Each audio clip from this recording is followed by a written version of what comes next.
प्रणाम शिवोहम गुरु जी, आपके श्री चरणों में। शिवोहम। प्रणाम स्वामी जी, आपके श्री चरणों में कोटि कोटि प्रणाम। शिवोहम। प्रणाम गुरुदेव। शिवोहम। शिवोहम।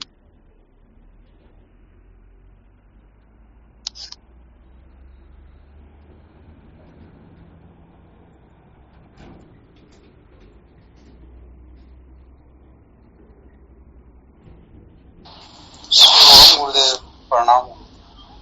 हाँ शिवोहम। क्या विषय चल रहा था अपना? संसार को बनाए रखकर कभी भी सत्य का साक्षात्कार नहीं किया जा सकता। संसार को बनाए रखकर कभी भी सत्य का साक्षात्कार नहीं किया जा सकता, ये विषय चल रहा था ना? जी गुरुदेव।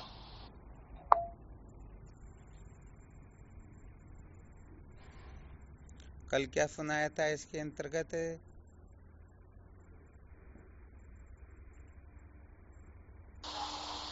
कल गुरुदेव समस्त साधन संपन्न होने के बाद भी अगर ब्रह्म ज्ञान अर्थात आत्म साक्षात करना हो तो ब्रह्मश्रोत्री ब्रह्मनिष्ठ गुरुदेव के बिना नहीं हो सकता।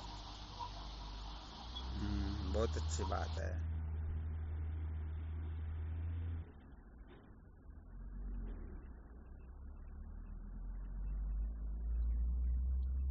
क्या रहस्य निकला इसका फिर?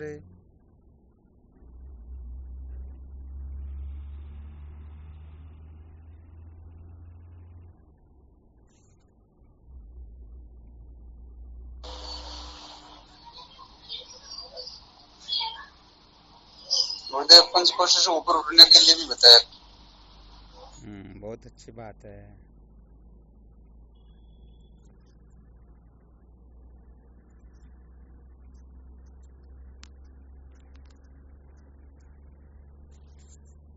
और क्या बताया था?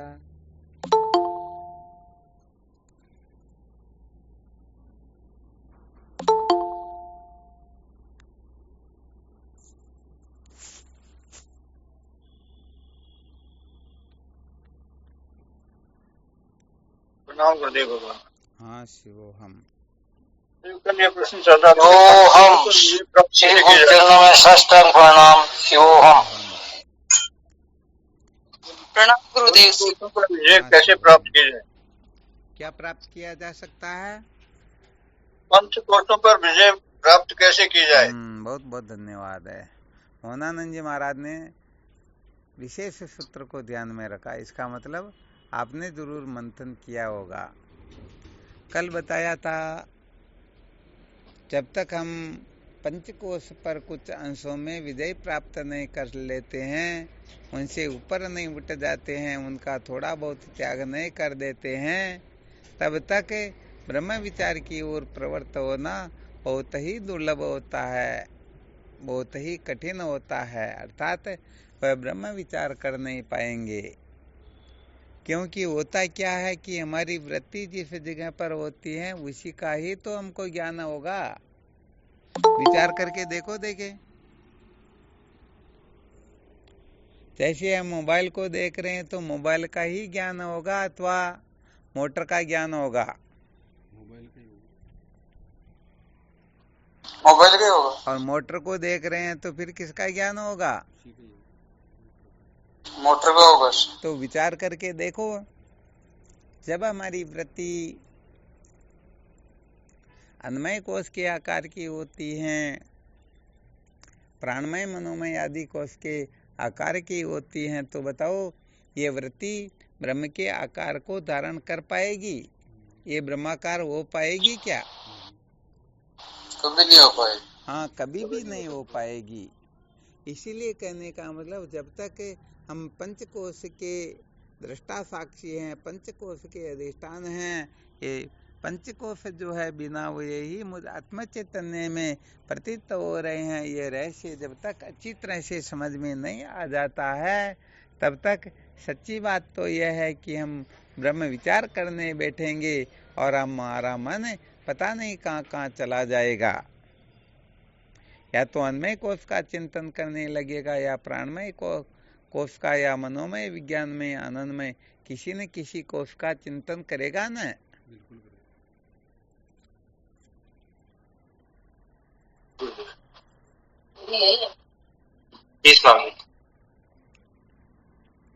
तो इसलिए होता क्या है कि पहले जो जो गड़बड़ होने वाली होती हैं उस गड़बड़ को निकाल लेनी चाहिए। इन पंचकोशों का बहुत अच्छी तरह से मंथन करके ये अच्छी तरह से निर्णय ले लेना चाहिए कि पंचकोश में आसक्ति, अहमता, ममता, आग्रह करना अपने मुक्ति के रास्ते को प्रशस्त करेगा अथवा मुक्ति के द्वार को बंद कर देगा। ये सारा का सारा रहस्य जब हम ठीक तरह से समझ लेते हैं तो निश्चित रूप से ब्रह्म विचार में किसी भी प्रकार की बाधा नहीं आती है। हाँ, भले आप अच्छी तरह से मंथन करके देख लेना, विचार करके देखो। जो अपने को केवल और केवल मात्र 3.5 हाथ का ही समझता है, इस स्थूल शरीर को ही मैं मेरा करता है, तो बताओ आत्मा व ब्रह्म के रहस्य को समझ पाएगा क्या? कभी नहीं समझ पाएगा। हाँ, बिल्कुल कभी भी नहीं समझ पाएगा।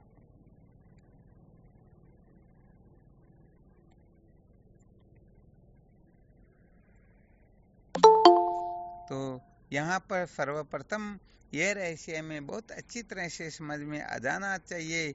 यदि यह रहस्य अच्छी तरह से समझ में नहीं आता है तो सचमुच में हम ब्रह्म विचार ठीक ठीक प्रकार से कर नहीं पाएंगे। ब्रह्म विचार में किसी न किसी प्रकार की कमी अवश्य रह जाएगी।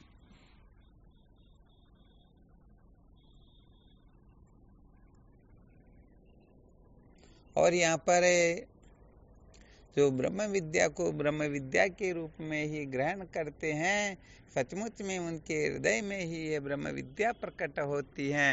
ये बड़ा विलक्षण सूत्र है, इसका बहुत अच्छी तरह से ध्यान रखना चाहिए।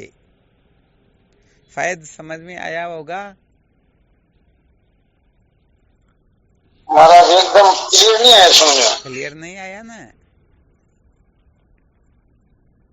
पंचकोशों से ऊपर कैसे उठना चाहिए? वैसे तो इसके बारे में कल आपने पूरी विश्लेषण किया था अभी, वैसे इसका कोश का तो अभी जो सूत्र बताया ना, ये बड़ा विलक्षण सूत्र। अभी उसका विचार तो करते हैं पंचकोश का, परंतु जो ब्रह्म विद्या को ब्रह्म विद्या के रूप में ग्रहण नहीं करते हैं, सचमुच में वो सदा सदा के लिए भटक जाते हैं। इसका क्या रहस्य हुआ? वास्तव में वे ही जीवन मुक्त हो सकते हैं, वे ही अविद्या के बंधन से मुक्त होते हैं। कौन? जो ब्रह्म विद्या को ब्रह्म विद्या के रूप में ग्रहण करते हैं।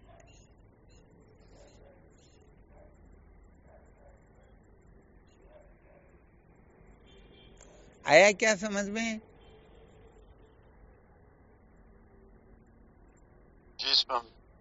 क्या आया बोलो?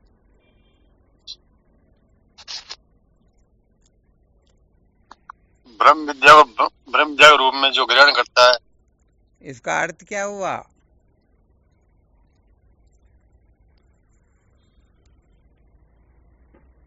जीव का क्यों जानना। और कौन बताएंगे?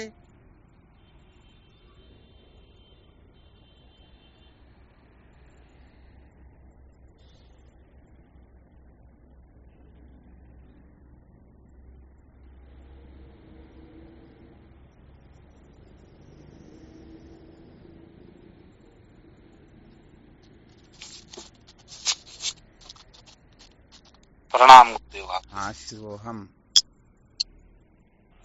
कोटि कोटि प्रणाम। शिवोहम। ब्रह्म विद्या को ब्रह्म विद्या के रूप में ग्रहण करना, क्या तात्पर्य हुआ इसका?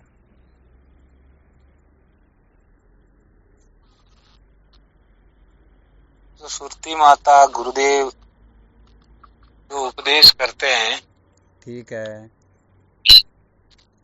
उसी को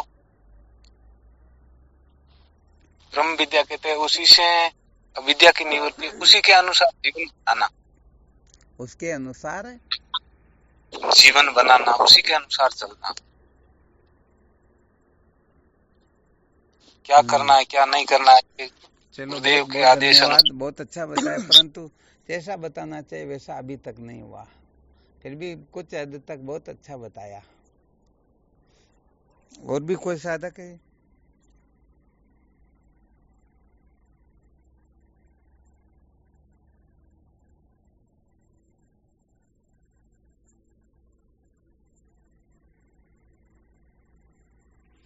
ब्रह्म विद्या को ब्रह्म विद्या के रूप में ग्रहण करना, इसका क्या तात्पर्य होता है? समझो वे ही ब्रह्म विद्या के वास्तविक स्वरूप को समझ सकते हैं, वे ही ब्रह्म विद्या के रहस्य को सम्यक प्रकार से अनुभूत कर सकते हैं, जो ब्रह्म विद्या को ब्रह्म विद्या के रूप में ग्रहण करते हैं।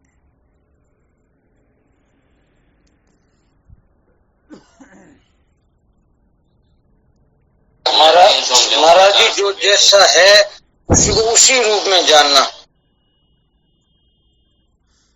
अच्छा, थोड़ा और इसका विश्लेषण है। महाराज जी, पंचकोश वाला मेरे दिमाग में बैठा ही नहीं। चलो, बहुत अच्छी बात, आपने भी बहुत अच्छा संकेत किया, धन्यवाद है।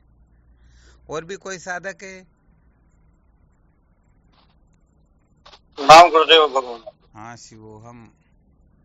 गुरुदेव, उनकी प्रत्येक क्रिया चेष्टा मूल सहित अविद्या की निवृत्ति के लिए हो।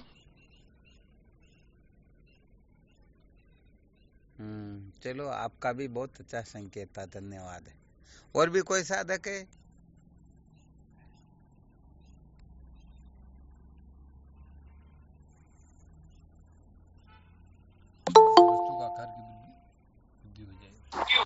नहीं।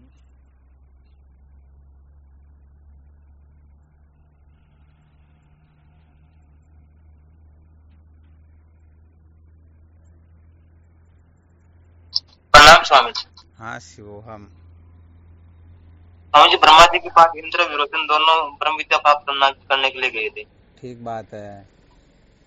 इंद्र ने तो जो का त्यों ब्रह्म विद्या को ब्रह्म विद्या के रूप में ग्रहण किया, वो विरोचन ने वैसे नहीं। बहुत बहुत बहुत धन्यवाद। यही वास्तविक रहस्य सुनना चाह रहे थे। होता क्या है कि ये ब्रह्म विद्या जो होती है ना, केवल और केवल मात्र विद्या की निवृत्ति के लिए ही होती है।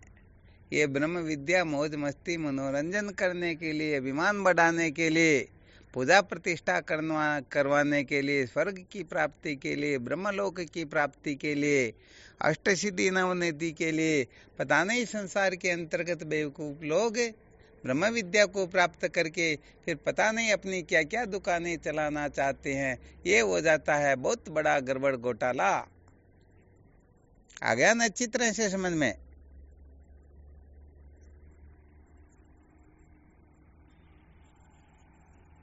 तो ब्रह्म विद्या को ब्रह्म विद्या के रूप में ग्रहण करने से तात्पर्य होता है केवल और केवल मात्र विद्या की निवृत्ति के लिए ही ब्रह्म विद्या को महत्व दे, और किसी दूसरे तीसरे प्रयोजन के लिए ब्रह्म विद्या को, हाँ, ब्रह्म विद्या के द्वारा हमारा ऐसा वैसा हो जाएगा, ऐसा करके यदि कोई ब्रह्म विचार की ओर प्रवृत्त होता है तो समझ लेना चाहिए उसने ब्रह्म विद्या की अवहेलना कर दी।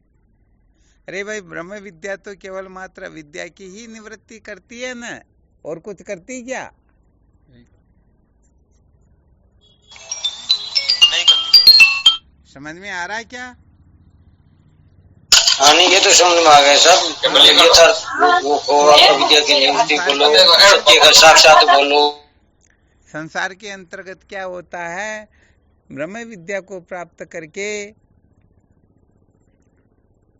पता नहीं उनके बदले में क्या क्या चाहने लग जाते हैं। ये बड़ा गड़बड़ घोटाला होता है। तो कहने का मतलब समझो, उन्होंने एक प्रकार से ब्रह्म विद्या का अपमान ही कर दिया, ब्रह्म विद्या की अवहेलना ही कर दी, ब्रह्म विद्या का तिरस्कार ही कर दिया। और जो ब्रह्म विद्या का तिरस्कार कर देता है, फिर स्वप्न में भी ब्रह्म विद्या उसके हृदय में प्रकट होती ही नहीं। इसलिए ब्रह्म विद्या को ब्रह्म विद्या के रूप में ही ग्रहण करे, अर्थात इससे केवल और केवल मात्र ज्ञान की ही निवृत्ति होती है। अथवा ऐसा समझना चाहिए, ब्रह्म विद्या के द्वारा केवल और केवल मात्र नित्य निवृत्ति की निवृत्ति और नित्य प्राप्ति की प्राप्ति ही होती है, और कुछ भी नहीं। आ गया ना अच्छी तरह से समझ में? जी महाराज जी इसमें एक शंका है। हाँ बिल्कुल आप बोल रहे हो कि कभी ब्रह्म विद्या प्राप्त करने के बाद भी आप जैसे संसार को महत्व देंगे, तो महाराज जी क्या ब्रह्म विद्या प्राप्त करने के बाद तक भी संसार रहेगा क्या? बिल्कुल नहीं रहेगा।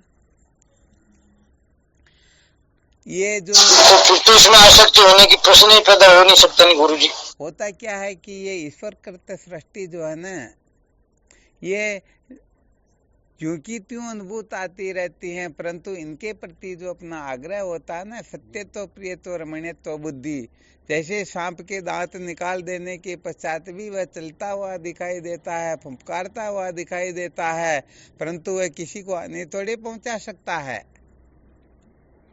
ये तो नहीं पहुंचा। क्योंकि उनके विषैले दांत निकाल दिए गए हैं।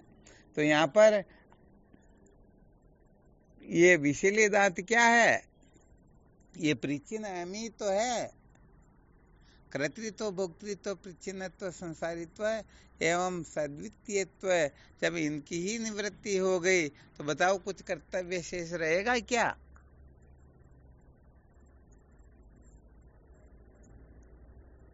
तो नहीं रहे।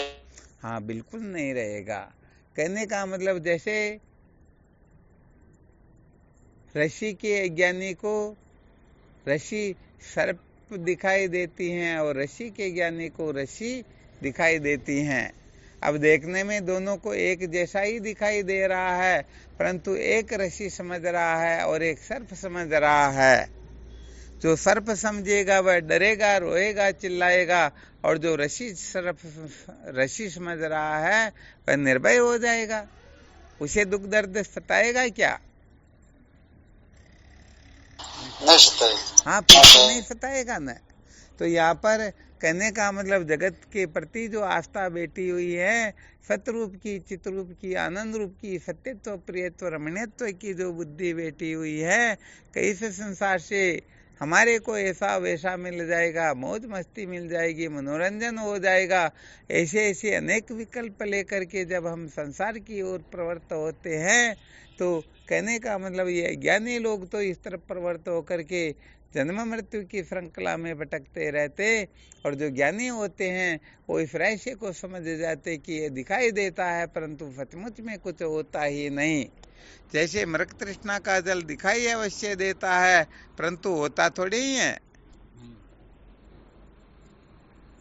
नहीं होता ना। नहीं होता जी महाराज, इनको जो ज्ञान है उनको नहीं होता है।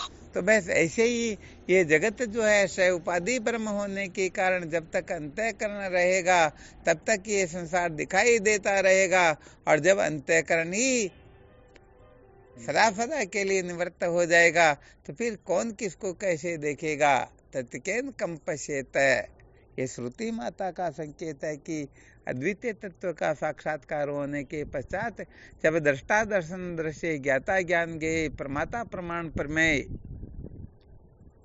ये सारा का सारा अज्ञान कृत जो कुछ भी है सब जलकर भस्म हो जाता है, तो कौन किसको किस प्रकार से देखेगा। आ गया समझ में?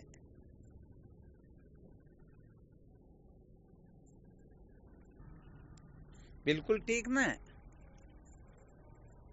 ठीक महाराज। हाँ, इसके लिए तो क्या होता है कि जब ठीक ठीक तत्व बोध होगा ना तब वास्तविकता का पता फिर चलेगा। अभी तो हम कल्पना कर रहे हैं, जिनको बोध हो गया उन महापुरुषों को इस बात का अच्छी तरह से अनुभव हो जाता है, और जो साधक अभी चल रहे हैं कक्षाओं में उनको भी जब यथार्थ बोध होगा तो उनको भी ये ज्यों का त्यों पता लग जाएगा, क्योंकि यहाँ पर वो कहने सुनने का विषय है ही नहीं ना। उड़िया बाबा जी महाराज को किसी ने जाकर के पूछा भगवान जीवन मुक्त महापुरुषों के लक्षण क्या होते हैं, तो उड़िया बाबा जी महाराज जीवन मुक्त महापुरुषों के लक्षण नहीं बताते, बल्कि कह देते तुम जीवन मुक्त होकर के देख लो, फिर पूछने की आवश्यकता नहीं रहेगी। तो सचमुच में जो जीवन मुक्त होते हैं वे ही इस रहस्य को समझ सकते हैं, वरना अज्ञानी तो कभी ज्ञानी को समझ ही नहीं सकते ना। क्या समझ सकते हैं? नहीं समझ सकते। हाँ, बिल्कुल नहीं समझ सकते हैं। इसलिए जब हम उस अवस्था को प्राप्त हो जाएंगे तो सचमुच में सारा का सारा वो करामलकवत हो जाएगा। वो बच्ची माँ को कहती है पियर में, माँ जब मेरे संतान हो तो मेरे को भी जगा देना। तो माँ कहती बेटे मैं तेरे को क्या जगाऊं, तू पूरे मोहल्ले को जगा देगी। ठीक है ना। तो भाई ये तो सचमुच में जिनको बोध होता है वे ही इस रहस्य को ठीक प्रकाश से हृदयंगम कर पाते हैं। तो चलो ये सूत्र थोड़ा प्रसंगवश से थोड़ा ध्यान में आ गया तो सोचा इसका थोड़ा संकेत कर देते हैं। इस सूत्र को समस्त साधकों को अच्छी तरह से गांठ बांध लेना है, अर्थात ब्रह्म विद्या को और किसी के रूप में ग्रहण ही नहीं करना है, वरना सचमुच में बहुत बड़ा नुकसान हो जाएगा। केवल और केवल मात्र जन्म मृत्यु की श्रृंखला से मुक्त होने के लिए ही, सत्य के साक्षात्कार के लिए ही ब्रह्म विद्या को महत्व दे। ऐसा नहीं कि ब्रह्म विद्या को प्राप्त करके हम किसी के वो जड़ा देने लग जाएंगे या टोटके करने लग जाएंगे, या हमको स्वर्ग मिल जाएगा, या इंद्र आकर के हमारे को हाथ जोड़ेगा, बड़े बड़े सेठ हमारे चरणों में खड़े रहेंगे, हाथ जोड़ेंगे। अरे भाई ये सब आलतू फालतू की बातें होती हैं। ब्रह्म विद्या से न तो अष्ट सिद्धि नवनिधि मिलती है और न स्वर्ग ब्रह्मलोक मिलता है। अरे और कुछ होने जाने वाला है ही नहीं। ये ब्रह्म विद्या तो केवल और केवल मात्र विद्या को ही निवृत्त करती है, इसके सिवाय इसका कोई प्रयोजन होता ही नहीं। समझ में आ जैसे गया? प्रकाश बिल्कुल महाराज, जैसे प्रकाश से अंधेरे को भगाता है उसका मतलब नहीं। हाँ, क्या बात है। क्या होता है कि सचमुच में वर्तमान में ये बहुत ज्यादा गड़बड़ घोटाला होता है। बहुत सारे संत क्या करते हैं, पंचीकरण विचार चंद्रोदय की कुछ कलाएं याद करके, सूत्र याद करके संसार के अंतर्गत जाकर के अपने को ईश्वर का भी ईश्वर बता देते हैं और भोले जीवों को लूटते रहते हैं। अपने स्वार्थ के लिए तो बहुत सारा गड़बड़ घोटाला करते लोग है, नहीं करते हैं क्या? खूब करते हैं महाराज। आजकल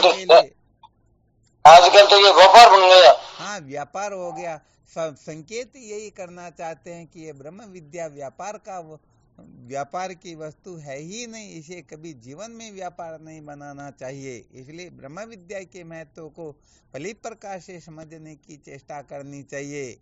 मैं बहुत बड़ा ब्रह्म ज्ञानी हूँ, इसलिए मुझे हलवा मिलना चाहिए, गुलाब जामुन मिलना चाहिए, या मेरे को सोने की थाली में मिलना चाहिए, या मेरे को सबसे पहले मिलना चाहिए, सबसे पहले मेरे साथ में ऐसा वैसा हो, बाकी सब बैठे रहे। अरे ऐसे अनंत प्रकार के आलतू फालतू के कचरे है ना, वो सारे के सारे विद्याकृत ही है। हाँ, ये अवश्य है कि साधकों की जो श्रद्धा होती है उनकी बात कुछ और होती है, वरना यदि सबसे पहले देख ले तो बड़ा गड़बड़ घोटाला होता है ना। फेरुलाल जी महाराज साहब ने बहुत बड़ा कार्यक्रम करवाया था, काडी बेजदी लेने के लिए, और वहां पर किसी को भी भोजन नहीं करवाया। सबसे पहले गुरुदेव भोजन करेंगे, उनके पश्चात भोजन की शुरुआत करेंगे। तो ये साधकों की श्रद्धा होती है। गुरुजी जाकर के कहे नहीं नहीं, सबसे पहले मेरे को भोजन करवाओ, बाद में उनको करवाना, तो गड़बड़ हो गया ना। तो कुल मिलाकर के ब्रह्म विद्या को प्राप्त करके कोई सोच ले मैं ऐसा वैसा करूंगा, ऐसा बनूंगा, वैसा बनूंगा, ये अनेक प्रकार की आलतू फालतू की जो बातें होती है ना, ये सचमुच में नासमझों की बातें होती हैं। समझदारों के लिए तो ये है ही नहीं।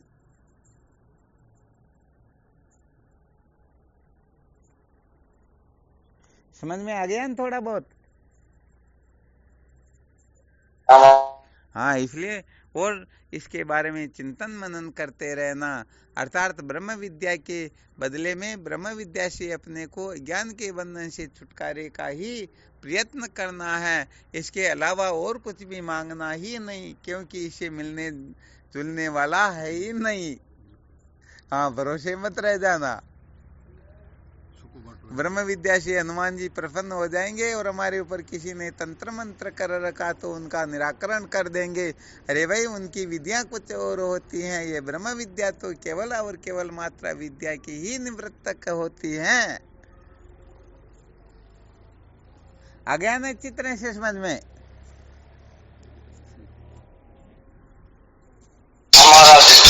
हाँ, बहुत बहुत धन्यवाद है।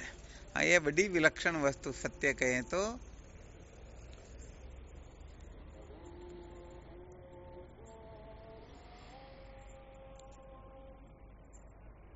कोई सोच ले ब्रह्म विद्या के बदले में मैं ब्रह्म विचार करता हूँ तो मुझे कम से कम स्वर्ग तो मिलना ही चाहिए, और स्वर्ग मिले तो स्वर्ग के अंतर्गत भी इंद्र के पास में मेरा सिंहासन होना चाहिए, और वो भी सिंहासन भी जो थोड़ा इंद्र से ऊंचा होना चाहिए, क्योंकि मैं ब्रह्म ज्ञानी हूं ना। तो यहाँ पर स्वर्ग की सत्ता स्वीकार करना, इंद्र की सत्ता स्वीकार करना, सिंहासन की सत्ता स्वीकार करना, ऊपर नीचे बैठने की सत्ता स्वीकार करना, ये अनात्म प्रपंच नहीं है तो क्या है बताओ? बिल्कुल अनात्म प्रपंच है ना। इसलिए बस मूल सूत्र बताया गया है, जो ब्रह्म विद्या को ब्रह्म विद्या के रूप में ग्रहण करते हैं सचमुच में वे ही अपने जीवन को धन्य बना पाते हैं, और जो ब्रह्म विद्या को ब्रह्म विद्या के रूप में ग्रहण नहीं करते हैं सचमुच में वो है बहुत बड़ा गड़बड़ घोटाला कर लेते हैं, बहुत बड़ा नुकसान कर बैठते हैं।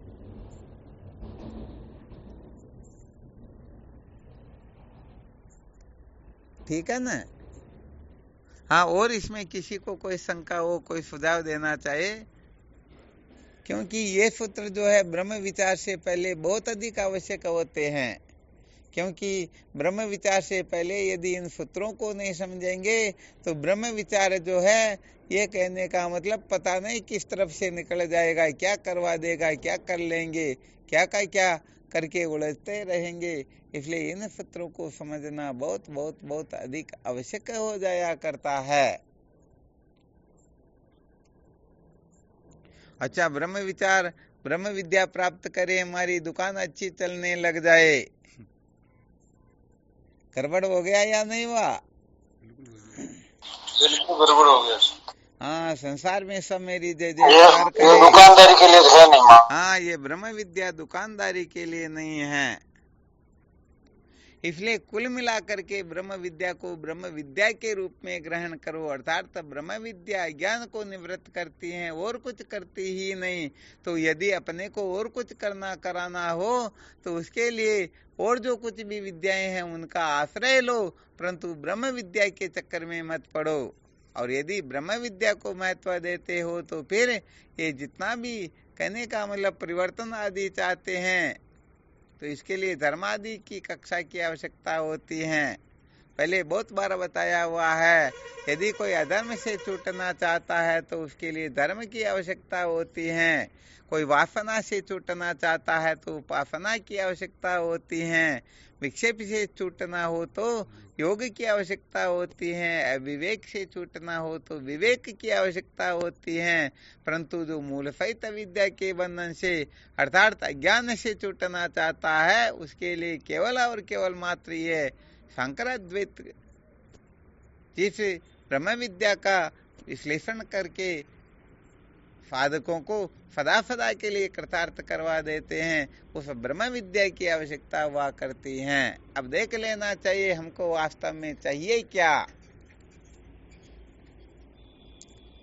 भाई कोई ये चाहे कि मेरी पत्नी मेरे पर सदा प्रसन्न बनी रहे या मेरा पति मेरे पर सदा प्रसन्न बना रहे, इसके लिए हम ब्रह्म विद्या प्राप्त करें तो वे भरोसे मत रहना, ऐसा वैसा कुछ भी होने वाला है ही नहीं। हाँ, धोखे में रह जाओगे, बड़ा गड़बड़ घोटाला हो जाएगा। इसलिए पहले ही मूल में गड़बड़ हो जाएगी तो आगे गड़बड़ ही गड़बड़ रहेगी। क्लियर?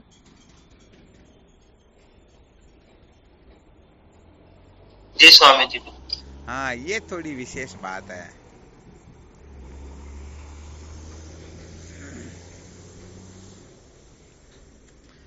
और देवता भी प्रसन्न होने वाले नहीं, ध्यान रखना।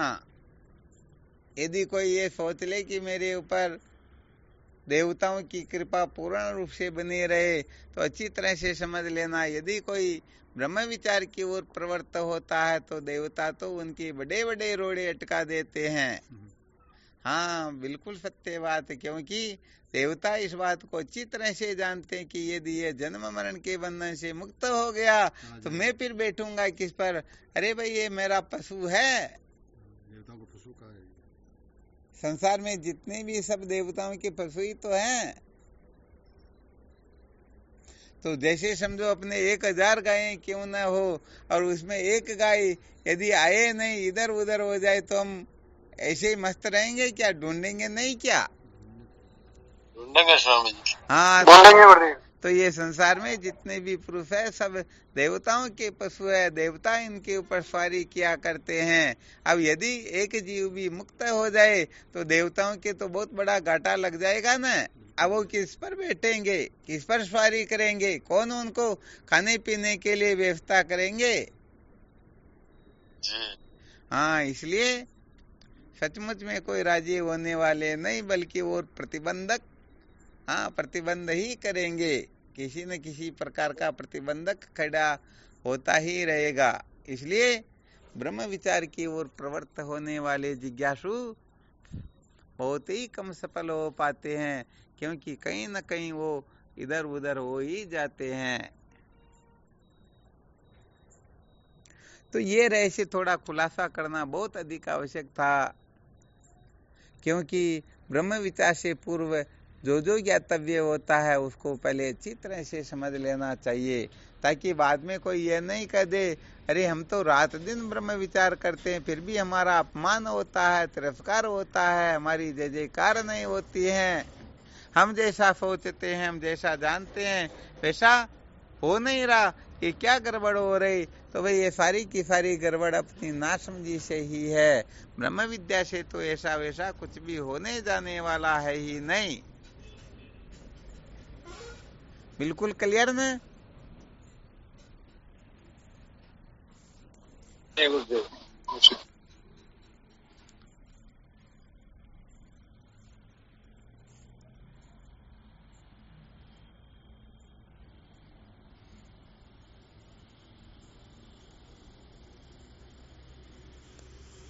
तो इस सूत्र को स्वर्णिम अक्षरों में लिख लेना अच्छी तरह से, है ना?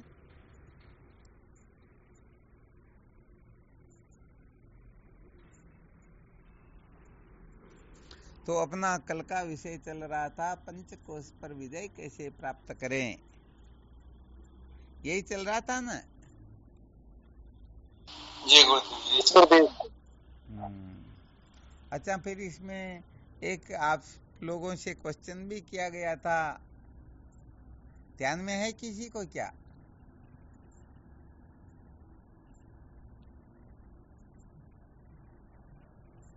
तो कल किया था आपने? हाँ, कल किया था पंचकोश के वो तो पंचकोशों से, हाँ, पंचकोशों से ऊपर उठने का सूत्र का एक सूत्र। हाँ, स्थूल श्री से वैराग्य होना, सूक्ष्म श्री से वैराग्य होना, कारण श्री से वैराग्य होना बहुत बहुत बहुत कठिन लगता है। दूसरों के श्री से वैराग्य होने में समय नहीं लगता है, परंतु अपने श्री से वैराग्य होने में कल्पांतर लग जाते हैं। अपने शरीर में इतनी ममता ममता आसक्ति बैठी रहती है कि हम जो कुछ भी करते हैं केवल और केवल मात्र अपने शरीर को सजाने के लिए ही करते हैं। शरीर की स्तुति मान बढ़ाई पता नहीं किस किस के लिए, यही तो करते हैं।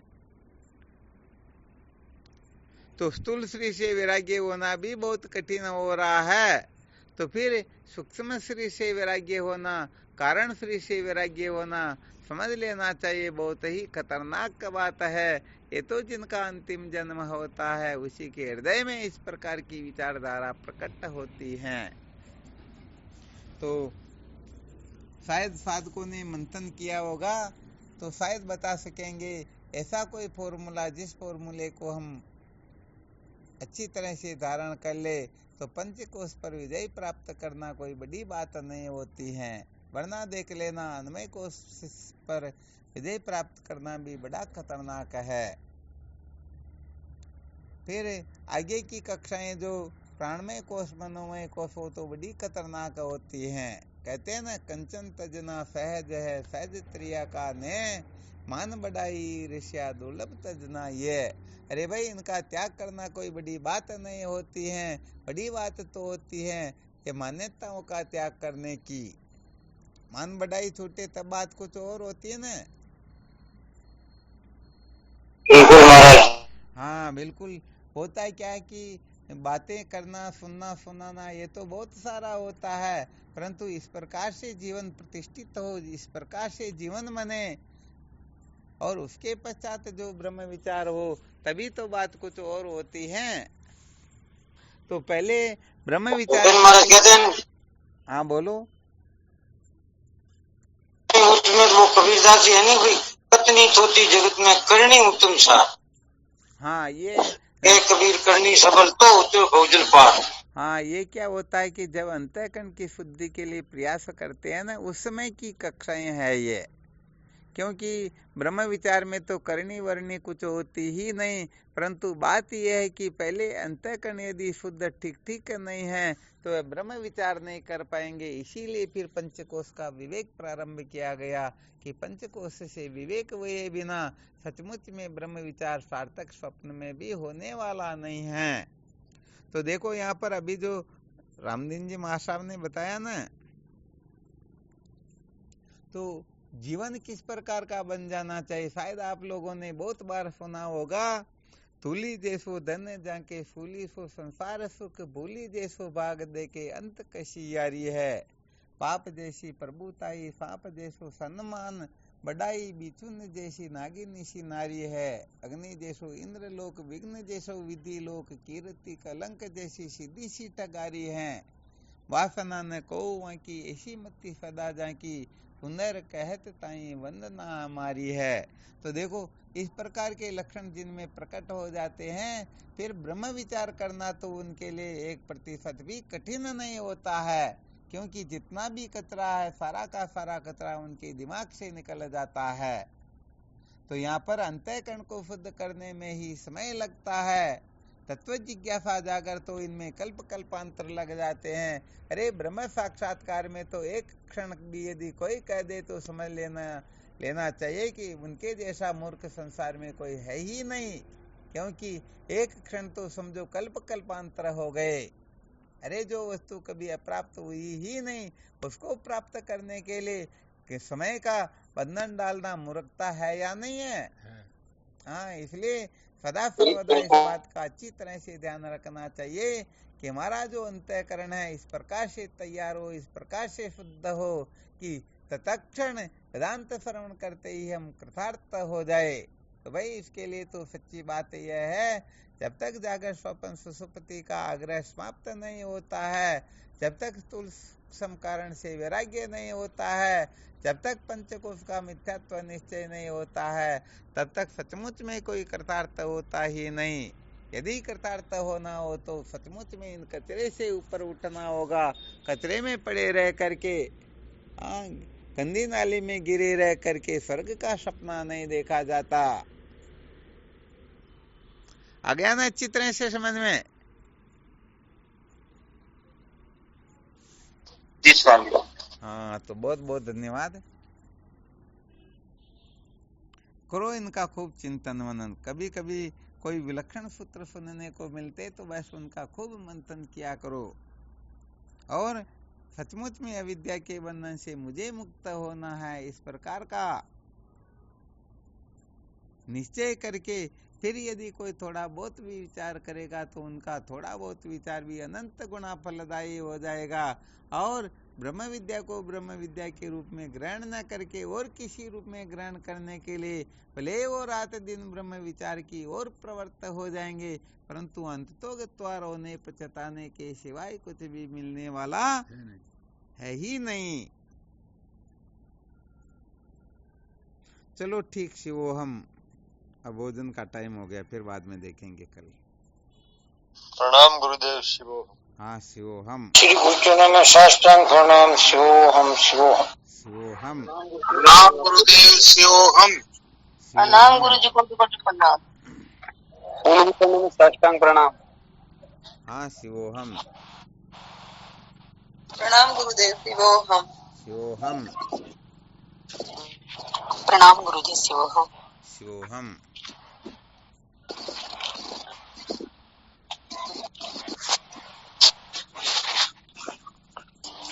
प्रणाम शिवोहम। हाँ शिवोहम। गुरुदेव भगवान के श्री चरणों में साष्टांग दंडवत प्रणाम। शिवोहम गुरुदेव। शिवोहम। प्रणाम गुरुदेव, आपके चरणों शिवोहम। बारंबार। स्वामी जी के चरणों में साष्टांग दंडवत प्रणाम। क्या बात है। शिवोहम। प्रणाम गुरुदेव प्रणाम। हाँ शिवोहम। प्रणाम स्वामी जी, आपके चरणों में कोटि प्रणाम। शिवोहम। स्वामी जी को प्रणाम। हाँ नमो नारायण। शिवोहम।